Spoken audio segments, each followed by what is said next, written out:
주말과 휴일 동안에도 김학의 전 법무부 차관과 관련한 의혹을 다시 들여다보고 있는 수사단의 활동이 이어졌습니다. 오늘은 2013년 경찰이 내사할 당시 수사팀의 실무를 책임졌던 이세민 전 경찰청 수사기획관을 참고인으로 불렀습니다. 핵심은 당시 청와대가 경찰 수사를 방해했느냐 하는 건데 수사단이 있는 서울 동부지검의 취재기자를 연결해 보겠습니다. 자, 이가육 기자, 이세민 전 기획관에 대한 조사 지금 끝났습니까? 아직 끝나지 않았습니다. 이 전 기획관은 오늘 오전 10시쯤에 이곳 서울 동부지검에 참고인 신분으로 출석했습니다. 지난 12일에 첫 조사를 비공개로 받았고 오늘이 두 번째입니다. 예. 자, 이 전 기획관이요. 앞서 이제 저희 취재진에도 김학의 전 차관 의혹에 대한 내사를 착수했을 때 이제 당시 의심스러운 여러 정황에 대해서 설명한 바가 있지 않습니까? 오늘 수사단에서도 이런 부분을 확인하게 되겠죠. 그렇습니다. 이 전 기획관은 2013년 3월 경찰이 당시 김학의 전 차관 동영상 이런 의혹 등에 대해서 내사에 착수했을 당시에 경찰청 수사기획관, 그러니까 수사의 실무를 총책임지는 자리에 있었습니다.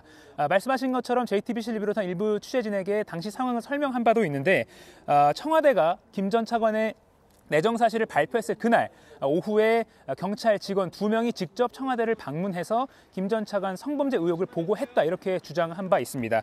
또 자신의 상급자였던 김학대 당시 수사국장이 청와대에 보고를 하는 과정에서 상당히 곤혹스러워했고 그 이후에 김 전 차관의 내사를 바라보는 태도가 상당히 소극적으로 변했던 것으로 기억한다 이렇게 말한 바도 있습니다. 그러니까 당시 정황만 보면 청와대가 수사를 방해했다고 충분히 볼 수 있다는 취지로 말을 한 바 있습니다.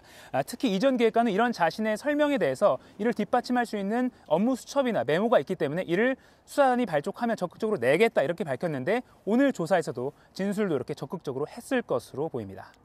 예, 앞서 지난달 25일이었죠. 과거사위원회가 직권남용 혐의가 있다고 본 인물이 당시 청와대에 있었던 곽상도 전 민정수석 그리고 이중희 전 민정비서관이었는데 오늘 조사가 이때 혐의와도 관련이 돼 있는 거겠죠.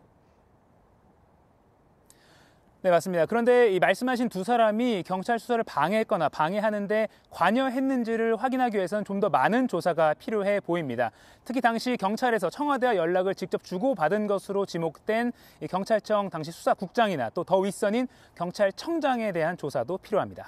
예, 지금까지는 직권남용 혐의고요. 이거 말고도 이제 김 전 차관 성폭행 혐의에 대한 수사도 진행되고 있지 않습니까? 이번 주에 상당히 속도를 낼 거라고 하죠. 네, 이 수사단은 이번 주 중에 김 전 차관과 건설업자 윤중천 씨로부터 성폭행 피해를 당했다고 주장하고 있는 여성 이모 씨를 불러 조사하기로 하고 서로 일정을 조율하고 있습니다.